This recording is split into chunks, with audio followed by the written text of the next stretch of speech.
Hey, and welcome to our first Fighting Your Fundraising Fears live Google Hangout. My name is Sarah. For those of you who don't know me, I am the development director here at Ground Zero, and the Dragon Boat Festival is our largest development event, and that just means that it's a giant fundraiser. It brings in just over $100,000 for our ministry, and you as a paddler are a huge part of that. So I want to say, first of all, thank you so much for participating. Thank you for signing up and for being willing to raise $150. And I know that for some of you, $150 might be a little bit intimidating, but hopefully by the time we're done here, you're going to feel a lot better about raising $150, and you're going to feel empowered and realize that it doesn't have to be scary. It can be easy and maybe even fun.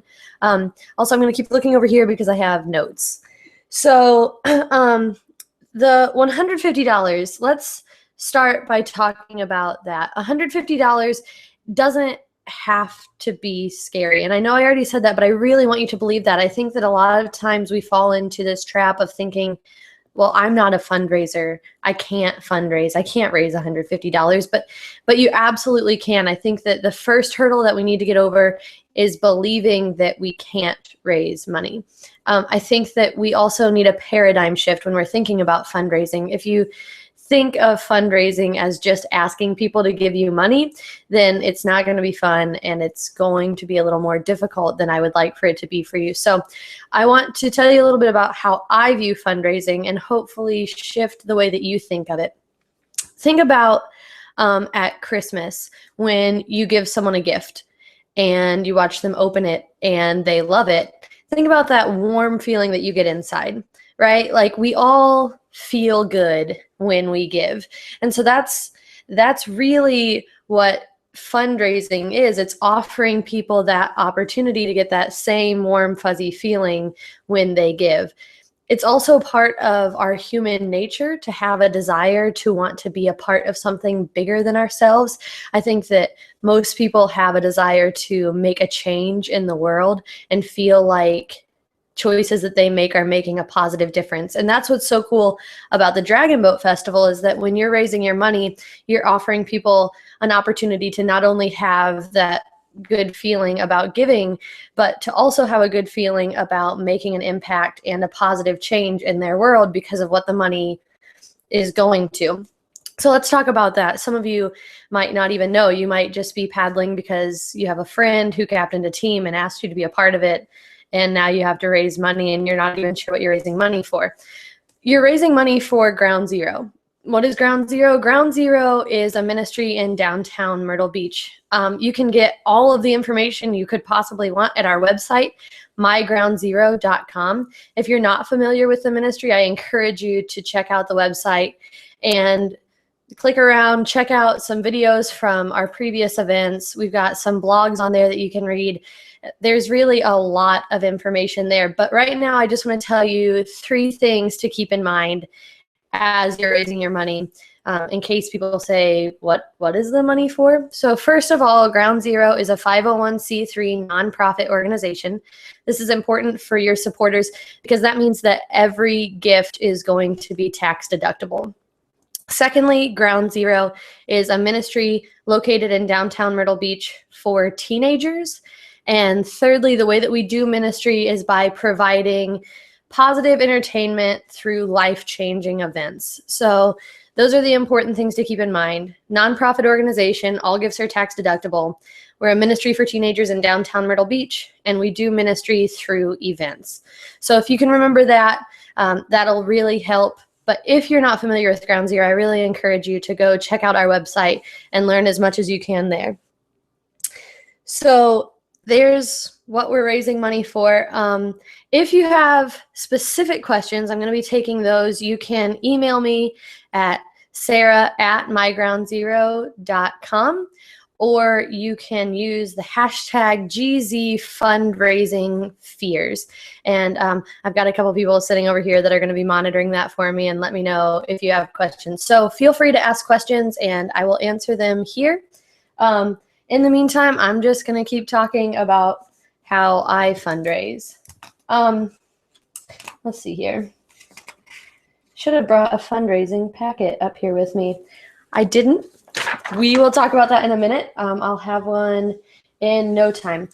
So in the meantime, we can talk about how to ask people for money. I already told you that when you're asking for money, you're not just asking for money. It's an invitation for people to be a part of something bigger, but there are specific things to keep in mind, like who to be asking for money. So when you think about who you're going to ask for money, think about the people that are closest to you, people that you're already comfortable talking to, people that if they came and told you about an opportunity that you would be excited to give. So the people that come to mind for me, first of all, are my family and close friends. So maybe you want to ask your parents or an aunt or uncle or cousins or just your close friends, but think about somebody who, if they came to you and said, hey, I've got this great opportunity, I'm participating in this really fun fundraiser, I need to raise $150, could you give 20, that you would say yes to? And chances are that those feelings are reciprocated. So that's how you figure out who. The next thing you need to figure out is how much to ask someone for. And there are a lot of factors that go into this. And I think that this is one of the things that gives people anxiety with fundraising, because you don't want to offend someone by asking for too little. If they're capable of giving $100 and you go and ask them for $5, they might be like, do you think I'm only interested in giving you $5? But if they can really only give $5 and you go in and ask for $100, then that's going to seem totally unattainable. And chances are they're going to just say no instead of telling you that they can't give you what you are asking for and they have to give you significantly less. So it's important to figure out approximately how much you're going to ask people for. I recommend asking for a range. Usually for working adults, a pretty safe range is $20 to $30. 25 is a really great amount to go for. If you get 6 people to give you $25, then you've already met your minimum. So think about that. If you know that people can give more, feel free to ask for more. But if you're not really sure, I'd recommend starting with a $20 to $30 range. So that's who and how to figure out how much. And then I think another question that people have is, how do you ask for money? Like, okay, Sarah, it's an invitation for them to be part of something bigger, but what does that look like? How do you ask? I think that the best way to ask is in person. If you have an opportunity to actually spend time with someone and have a real face-to-face conversation and let the Dragon Boat Festival come up naturally, because chances are they're going to ask what you're up to, then I think that's the best way to do it, because I think that we crave personal interaction, and in our culture and society, we've really gotten away from that. And so there's still a lot of value in talking to someone face to face and inviting them to be a part of it. If you can't do that, my next recommendation would be asking on the phone, because you still have that element of conversation. So when it comes to how to ask, make sure that your conversation isn't just about getting their money. No one wants to engage in that kind of conversation. That's why we hang up on telemarketers. So when you're talking to someone, make sure that it's a natural conversation. Like, hey, how are you? Oh, I'm good. What have you been up to? Oh, not a lot. And then you can go into talking about the Dragon Boat Festival. And then I thought about making an example phone call today, but I decided not to. But I will tell you what it looks like when I'm on the phone. It's usually something like, hey, do you remember me telling you about the Dragon Boat Festival? Because most people that I'm talking to are already familiar with it. I have that advantage. And then people are usually like, yeah, I remember that. Oh, okay, well, I'm participating this year, and I'm just trying to raise some money, and all of the money goes to programming for Ground Zero, and we had a great turnout at our events this past year, and I can't wait for the events that we have coming up, and we are impacting lives here in Myrtle Beach, and I just wondered if you'd want to be a part of that. If you could give like $20 to $30 to help me reach my goal, that would be awesome. And then if they say yes, I say, oh my gosh, thank you so much. And if they say no, I say, oh, okay, thanks. Well, hey, if you're interested in coming out to the festival, it's going to be a great day. It's on April 25th. So just come on out and you can cheer for my team. I think it's really important to make sure that if someone says no, that you accept their no graciously. Make sure that they know that the conversation and your relationship with them isn't just about the money and just about you asking for their help, but that you really want them to be a part of it, even if they can't partner with you financially right now. And if they say yes, it's really important that you remember that you need to appreciate that person because they didn't have to give you money. So make sure you thank them right then.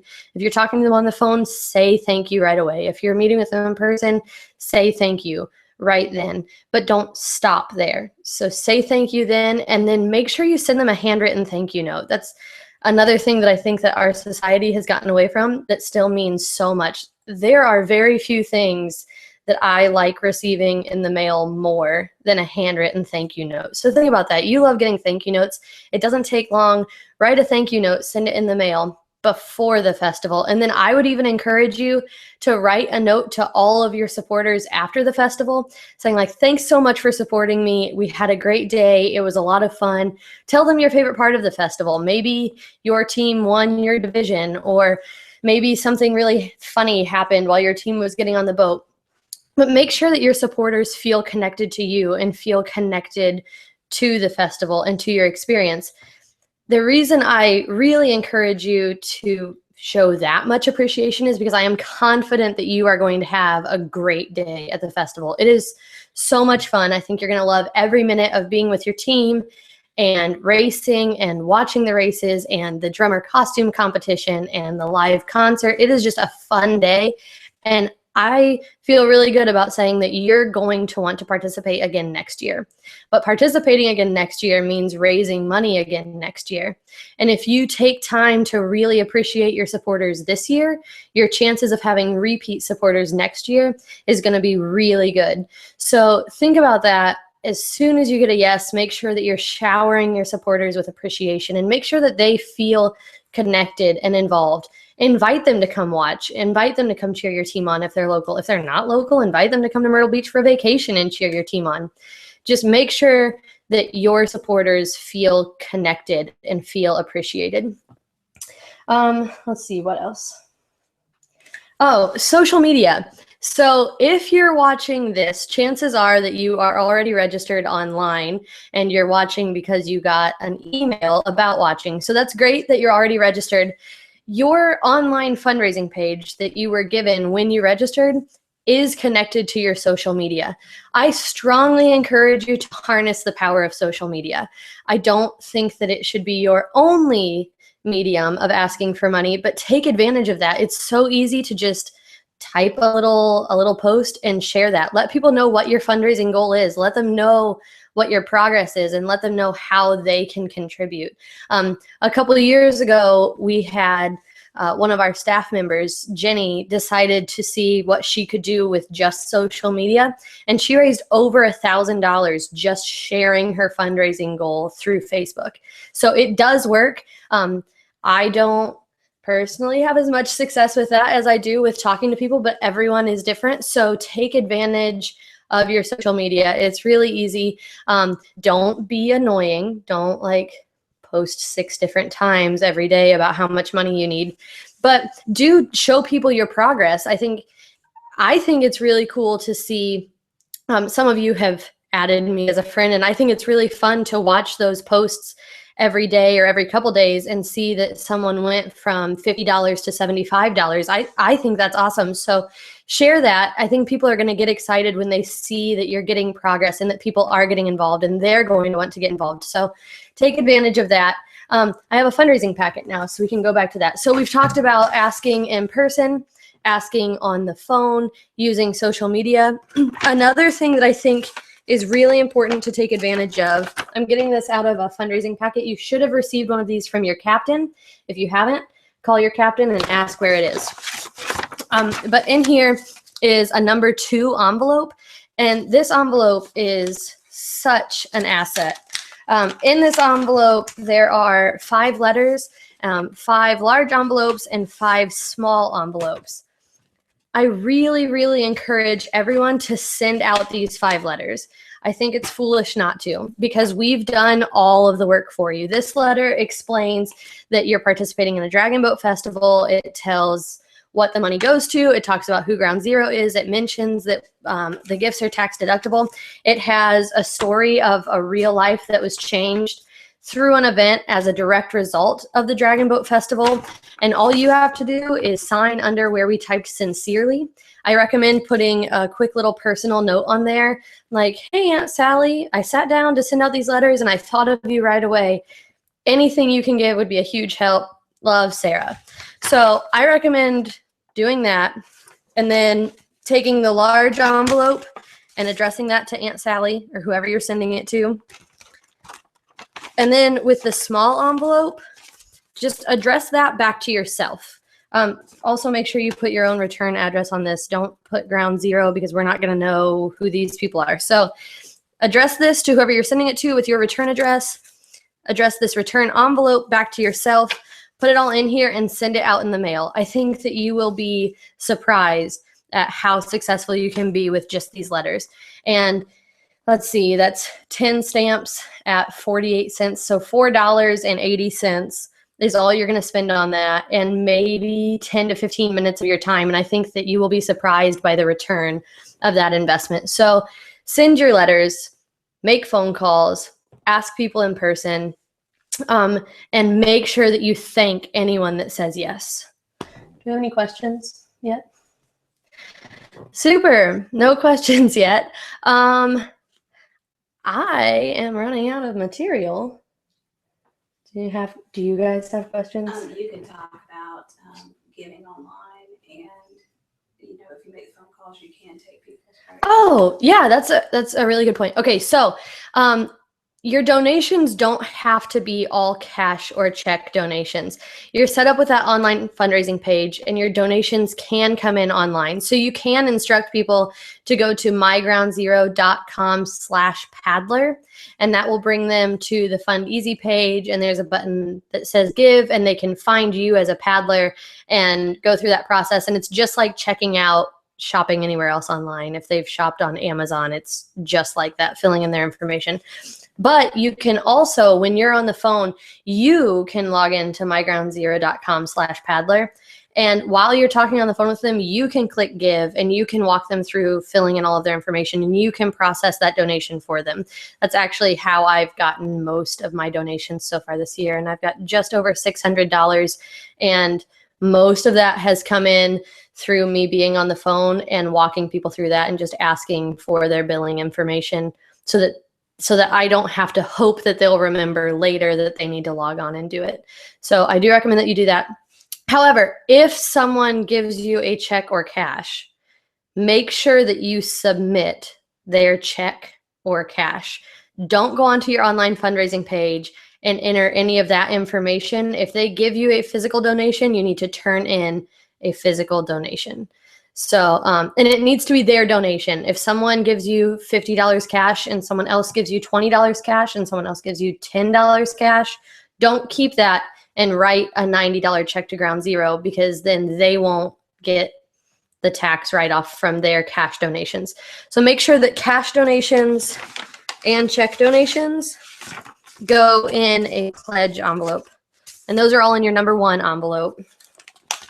So each check or cash donation should be in one of these envelopes with their information. This is especially important if it's a cash donation, because with the check, we can get most of the information we need from that. But if it's a cash donation, make sure they fill in their name and their mailing address and all of that information so that we can make sure that they get their tax receipt. So physical donations need to be physically turned in. Online donations can be submitted by the donor, or you can walk through that process for them. Well, I'm out of content, and so I'm going to go ahead and wrap this up. For anyone that's tuning in after this, watching it when it's no longer live, if you have questions, don't worry about the broadcast being over. Don't think that you can't ask your questions now. Still, feel free to contact me, Sarah at mygroundzero.com, or you can contact me through social media with at GZ Sarah Horner. That's SARAHORNER.